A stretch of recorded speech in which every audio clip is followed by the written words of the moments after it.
E os resultados da Auren Energia têm preocupado aí alguns investidores, porque no quarto trimestre de 2024, o resultado mais recente que nós temos, ao invés de dar lucro, a empresa deu prejuízo na sua DRE. Mas vamos entender direitinho quais foram os principais pontos que fizeram com que ela desse esse prejuízo, onde é a linha que você tem que olhar e, mais importante, ver as projeções para o futuro. Quando a gente entende todas essas movimentações, aí abre uma tese de investimento mais interessante para a gente, né? E outro ponto também que preocupa é a sua dívida atual. A dívida líquida por EBITDA mais alta, porque a incorporação da AES Brasil na Auren fez com que ela arcasse com uma despesa financeira muito grande. Mas vamos entender devagar cada um desses pontos para ver se realmente faz sentido tê-la na carteira. Na carteira do canal, ela é a segunda maior posição.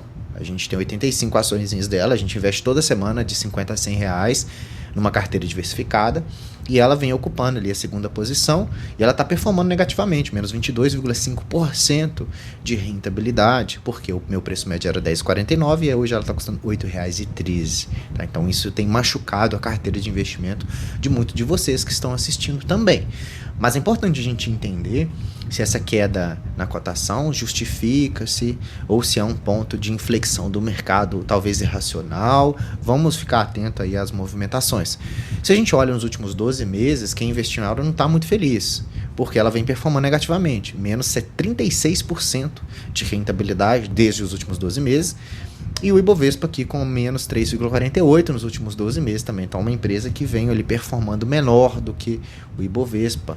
Tanto é que, se a gente olha a rentabilidade de 2022 até 2025, nesse curto prazo, ela teve uma rentabilidade de menos 34% contra o índice de ação de energia elétrica 0,76, que reúne as principais elétricas da Bolsa, e contra o Ibovespa, que rendeu 6,1% de 2022 até a presente data.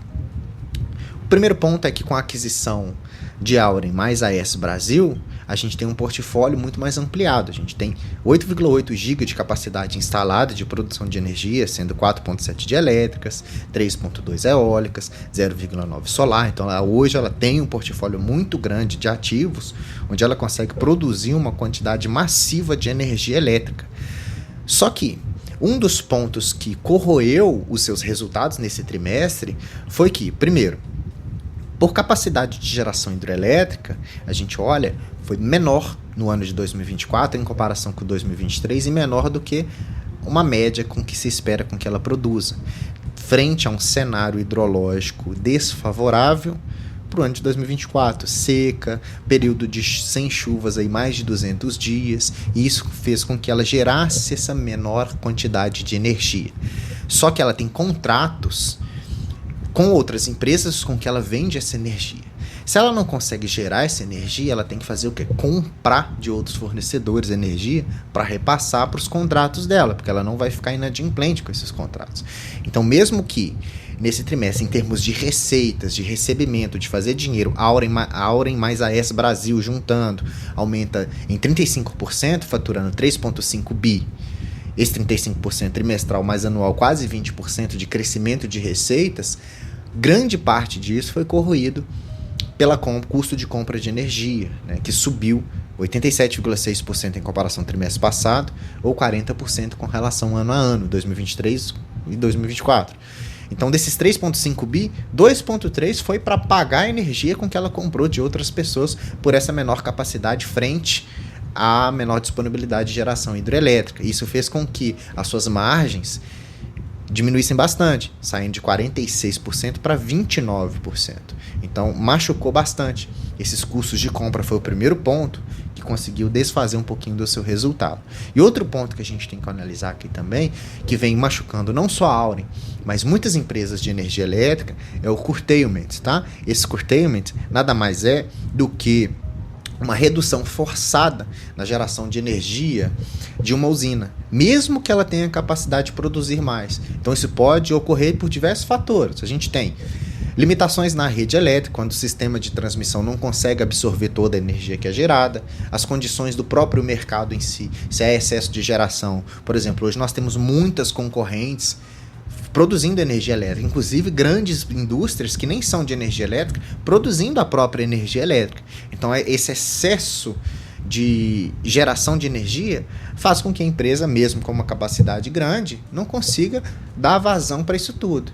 E outro ponto, as restrições operacionais, regras regulatórias, decisões operacionais, condições ambientais, como aconteceu nos períodos de seca com a hidrelétrica, que gerou menos energia, né? Então isso machucou os resultados da Auren em 202 milhões de reais no quarto trimestre de 2024, vindo dos ativos eólicos solares, que estão mais atrelados a esses curtailments, né?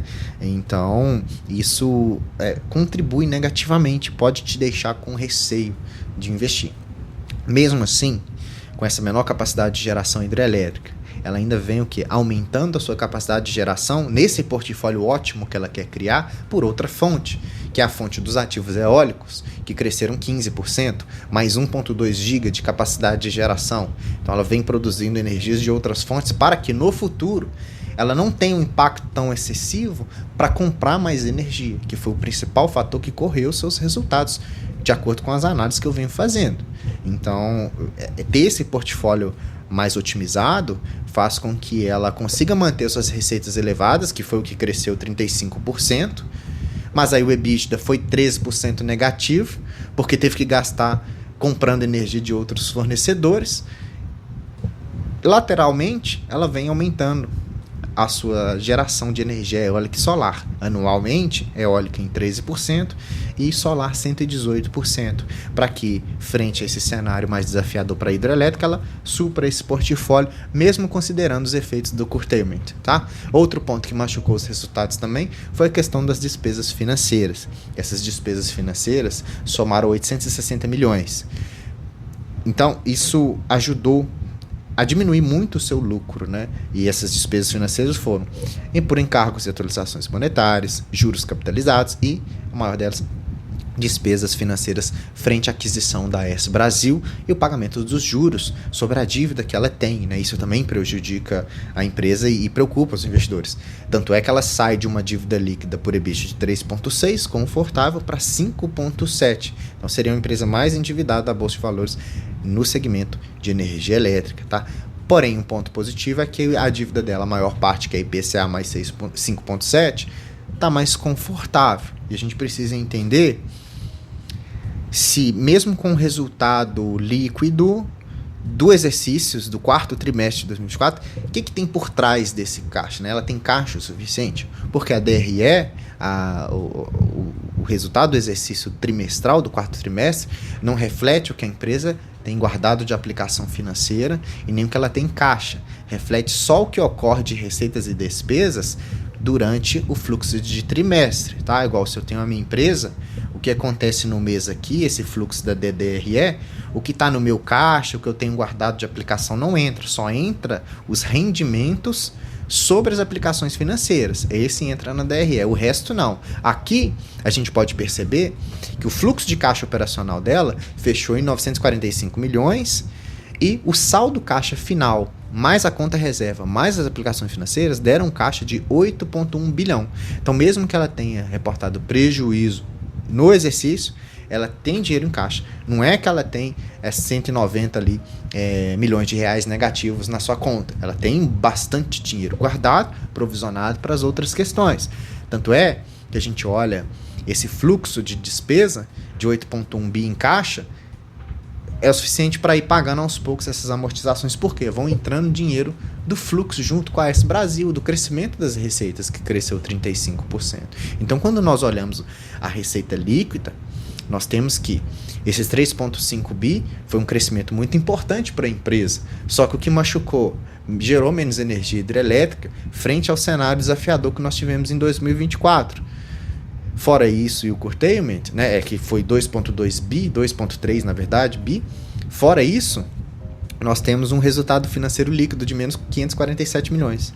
Então, o que prejudicou mesmo foi esse resultado líquido final, lucro líquido negativo, né, prejuízo de 363 milhões de reais.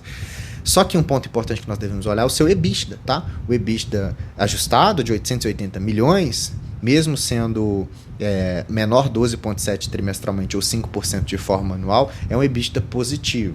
Se esse EBITDA tivesse sido negativo, aí seria uma preocupação a mais, que é a maior condição de você olhar uma empresa sobre o seu EBITDA, não sobre o lucro líquido, porque pode ocorrer várias coisas nesse meio tempo aí, né? Tanto é que, frente a isso, para evitar com que essa geração de energia via hidrelétrica atrapalhe mais o desenvolvimento da Auren, nós temos o quê? O projeto Cajuína 3, que está entrando aí com uma capacidade instalada de interessantes, mais 19 geradores, mais 112 megawatts também ali, que é um fator de capacidade superior ao Cajuína 1 e 2. Para quê? Para diversificar mais o seu portfólio, para ela criar esse portfólio ótimo entre maior parte hidrelétrica, um pouco de eólica, um pouco de solar. Baixou a hidrelétrica, aumenta a capacidade eólica e solar. Isso se não tiver o curtailment, né?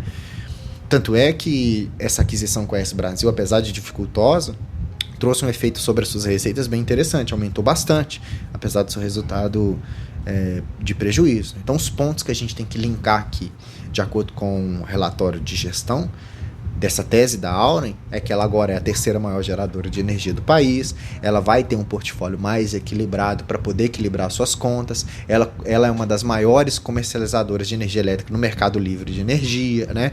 Tá reduzindo as despesas com PMSO herdadas da AES Brasil para o quê? Aumentar a sua capacidade de lucro, né? Visando uma rápida alavancagem, ela tem 1,5 de GB de capacidade adicional 100% operacional em 2025 para pagar essas dívidas muito mais rápido, né? Então a gente tem que resumir a Auren em pontos positivos e negativos. Impactos negativos que aconteceram nesse trimestre foram compra de energia elevada devido ao curtailment e cenário hidrológico ruim, os juros altos da aquisição da AES Brasil, que aumentou as despesas financeiras drasticamente, e o endividamento elevado, que foi para 5,7% dívida líquida por EBITDA.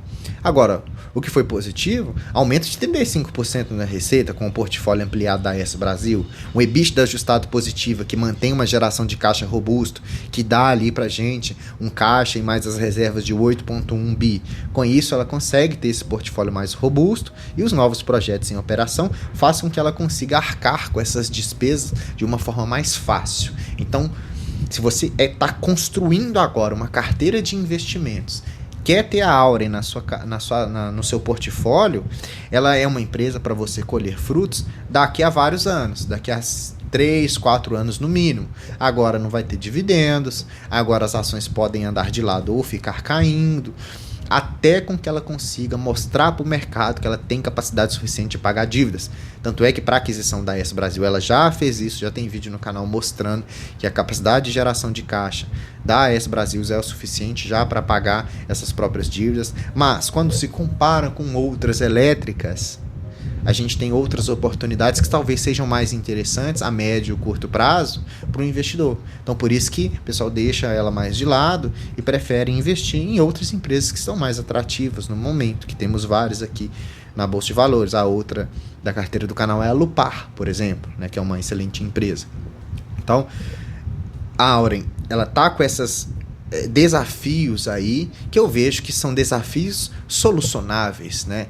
Pode ser que ocorra mais alguns trimestres de possíveis prejuízos na DRE específica, mas mantendo um caixa robusto, tá? Por isso que é interessante olhar o fluxo de caixa, mantendo um caixa robusto, mas são coisas que vêm acontecendo ali, depende de vários fatores, né? O lucro líquido final não é o que mais importa para analisar a rentabilidade de uma empresa, é o seu EBITDA. Então a gente viu que o EBITDA ainda está positivo.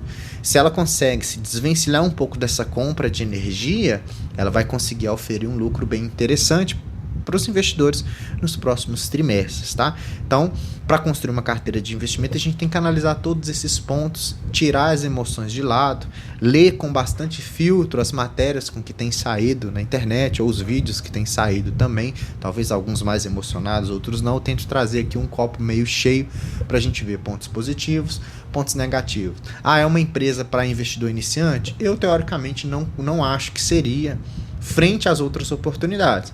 Mas eu fiquei interessado nessa tese de investimento, eu gosto dela ter abraçado a AES Brasil e ver onde que isso vai dar. Só que isso vai demorar vários anos, né? 3, 4 anos. Será que a gente tem paciência suficiente para poder ir acumulando, né, nesses momentos de queda? Será que a gente é aquele reflexo do investidor que a gente lê nos livros, ou que são os investidores que nos inspiraram a começar a investir, que eles olham as empresas que estão passando por desafios financeiros, fazem o maior aporte nesse momento onde ela está mais barata e colhe os lucros no futuro. Não sei se a nossa cultura do Brasil é assim, ou se a gente é algo mais imediatista. Ter ela na minha carteira me força a ter esse olhar mais resiliente, por isso que eu não me desfiz dessas ações. Então assim, espero que tenha entendido o que está acontecendo. Terceiro trimestre, ao quarto trimestre de 2024 agora, prejuízo, mas é uma empresa que vem ali se forçando para continuar crescendo e vai pagar essas dívidas mais rápido, assim, espero, né, saindo ali dos 18 bi para diminuir o seu dívida líquida por EBITDA, voltar lá para casa dos 2,5, né, assim espero. Mas isso vai demorar alguns anos, tá, pessoal? Espero que você tenha gostado desse vídeo. Se você gostou, deixa like pra mim, se inscreva no canal se não é inscrito, ativando o sininho. Tem vídeo todo dia, 7 da manhã. Você vai ser notificado, você vai ficar atualizado do mercado, né? Ações, resultados, carteira do canal, fundos imobiliários, FIINFRAs, FIAGROS, tem tudo aqui sobre investimentos para você não investir por emoção, para você aprender e entender aonde que você está entrando, fazer essa análise de rentabilidade ali versus o risco e o retorno que você tem na renda variável, tá, pessoal?